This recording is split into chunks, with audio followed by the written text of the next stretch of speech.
Hi, I'm Julie Meyer, and this is Keanaissance Edition 4. We're here in Keia, Greece. I'm pleased to introduce Ankit Mehrotra, who's his first time at Keanaissance. Thank you so much for coming to be with us, Ankit. Thank you, Julie, for inviting. It's good to have you here because we're really focusing on energy, we're focusing on sustainability and the monetization of sustainability. And one could easily forget that there's a major global technology investment opportunity out there. And when we met, you said, I'm building a global technology investment firm. Yeah. What brought that about? What caused you to want to leave? You were at one of the most established financial institutions for more than a decade. Very senior position. Why go after that opportunity? Because as you exactly said, this is an opportunity in the world and the times you're living in, right?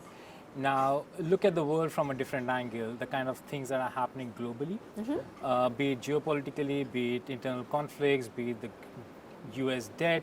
This could be a good time to look at tech companies at lower valuations, invest in them, build them, scale up, and potentially exit in the next decade. Right, so good time to probably go out to the market, look at new technologies, raise funds, and do a bigger fund, as I said, and I think we discussed it last time as well, and focus on things like AI, climate, sustainability, right, and develop that technology. Now we've spoken about you're a British citizen, but you are part of the $1.6 billion person and $1 trillion Indian economy, which has been written about by all sorts of Dinesh Damages just wrote his book on the Indian century, the next 100 years of the Indian, not just India, but the Indian diaspora is massive, right? Does that also inspire you, or is it hard for you to think of that as separate from you? That's just you, or do you think That's just me? Yeah, true. That's just me. Look at the demographics as far as India is concerned, right? The average age of working class population is around 25. In next 20 years, if things go right the way the government wants it to, I think it could be India's decade. So the kind of investments that are coming into the country, the kind of technology that's been developed, the support, the political stability there is, the support that the government provides, I think it's going to be a major wheel in the global economy. Look at the growth rates that are there in the world right now, right? No other economy is growing at 7 to 8% except India. And that kind of makes me think that it could be the epicenter of anything that we should do in the future. We've been fortunate to have Meyer Sharma, who was at that time the global chair of TIE, come to see us in the midst of COVID. We also had Arvind Gupta, who was in charge of a digital identity project and so forth. India really leads in more technologies because of this incredible community than I think people necessarily, there's a kind of mafia who think that they run the technology world, and then there's a group that really do. And from the Infosys and those amazing entrepreneurs, how do they feel? I know many of them are your friends. How do they feel about this? If you go to Silicon Valley, every other person will tell you, what the color of the moon is, and yet India's driven so much of the innovation. Do you guys just smile and think, isn't that cute? We're really driving it over here, and they think that they're so smart? Or how do you? No, you're right, meaning that was the view till now, but that's changing in the sense that they want to get the innovation back in the country. I look at fintech as an example, right? Meaning I go to India now without a rupee in my pocket, right? And I can still pay 30 cents to a taxi driver just using my mobile phone. That technology wasn't ever developed in India before, say, 5 years, right? Everything were Infosys, the TCS of the world, HCLs of the world, right? They were taking the technology, developing it for the other countries. But now that's all coming in. And the society, the consumer in the Indian society is what is kind of driving it, right? The middle class population, which say 50% of India middle class would be by 2030. Right, so that's what's driving it now. So the technology innovation is all coming in-house. Fintech is an example, and that's leading to other sectors as well. This is your first time at Keanaissance, Yes. And I'm so glad you're here. I'm looking forward to hearing your keynote. What do you believe that we all think of ourselves as we have an inheritance from our family, the schools we went to, the institutions, and so forth. What did Rothschild give you? If that's the right way to think of it, what did Rothschild really give you?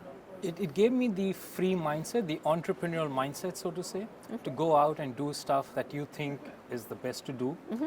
And that's the reason I've been with the firm for 12 years, right? And I'm proud I've been there. I've been with firms like Goldman Sachs, but the culture that the firm provides is totally different.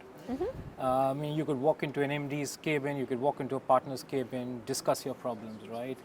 Ask them that you need to do something, and you'll be given that. Yep. And every 2 years, I mean, I was led to do something new, something different. That kept you going. Yeah. That led you something in the morning to wake up, look forward to. Even during COVID, I mean, I set up a couple of funds, and that was amazing, right? Wow. Where M&A market was struggling in the last couple of years, we had something to do, something to engage with a lot of our clients. So build systems, build ecosystems that could sustain for long. And that probably answers why the family has been around for 200 years, right? So that was amazing. I know that you're very very much a believer in the blend of both advisory business models and asset management. How do you see that? Talk a little bit about that, because so many people think that there's a conflict of interest. Tell us why how do you form the view of a different kind of philosophical approach? So the way we look at asset management is more venture capital. And venture capital at early stage, where there's less of a conflict because firms like Rothschild or big investment banks would focus on, say, Series B and upward. Where on the venture side, you would focus on early stage. So there's less of conflict. And secondly, when you are into a relationship with a startup at a seed level, and when they get you, when they mature and they become Series B or Series C, then the business automatically comes to Rothschild, right? So that's how you would blend the two things and make it less of a conflict and more of a synergistic collaboration, I would say, for early stage and growth stage banking and fundraising. No, you've been here for a day or so. What do you think is, when you kind of just, we all assess kind of what am I getting out of this, right? Is it, well, I've met a couple of interesting entrepreneurs, I met a couple of interesting investors, that's an interesting investment opportunity, there's some interesting insights. What would you say so far has been the kind of, what's on the sushi train that you're pulling off the sushi train as you're watching it go around? It's different mindsets of people, how everyone coming from different parts of the world look at the business, look at the environment differently, right? A lot of people think of sustainability in a different way, how to monetize sustainability, how to give it back to the society, energy transition, right? How to look at investments in a different way. So everyone comes from a different mindset, and you get to know of this only when you're in a group of people like this at Kia. You're based in London. What do you think of London as a base for what you want to do today? I think London overall has its own problems right now. The activity for me is shifting more eastwards, say Middle East onwards. Every region has its own pros and cons. Yep. Right? Middle East has a lot of pools of capital, but technology is not there. Israel has its own problems right now, used to be a technology hub. London used to have pools of capital again, bit of technology, I would say. So every region has its own ways of looking at the market, right? Yep. If I were to give an option, set up a base in Dubai that could be closer to a pools of capital, and then look around globally where you find technology, right? Easy to be with the pools of capital, and then go and meet your technology companies, come back, share it with your investors. I think that's what it should be. With your technology fund, do you see yourself investing more in the fundamental technologies or in the ecosystems? We've heard Maxwell Biosciences, and it's a biosciences, pharma play, health play, but of course they're leveraging AI and so forth. Are you more pulled to transforming industries? I mean, automotive is one that you've worked in, very deeply, or is it the fundamental technologies that really pulls you? I think it's fundamental technologies that pulls me, right?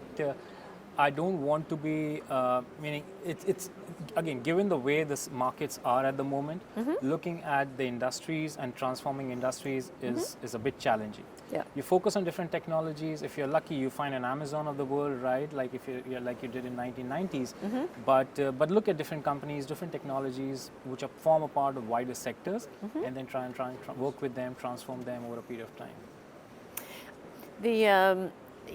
we've spoken about the idea of leveraging, a venture fund such as your and the idea of pairing it with other types of funds for kind of a diversified play.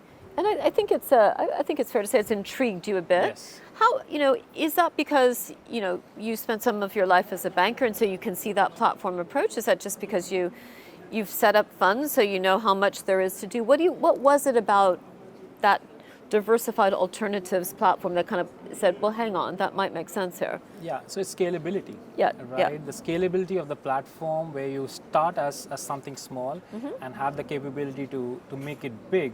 Yeah. If the market gives you that opportunity, you're ready for it. Yeah. Right, so you can start with $100 million, one fund which could focus on climate tech, but if you have that ecosystem, right, to build a quick second fund, if the market provides you an opportunity of an investor comes and willing to do a AI-based fund, right, so it gives you that scalability, that ecosystem gives you that value. Excellent. Now, in terms of the keynote that you've presented and so forth, would you say that there is an investor strategy that you're going to share with the community here at Keanaissance, or is it more the market opportunity? I'll give my view of how I see the market in the next 5 years. Okay.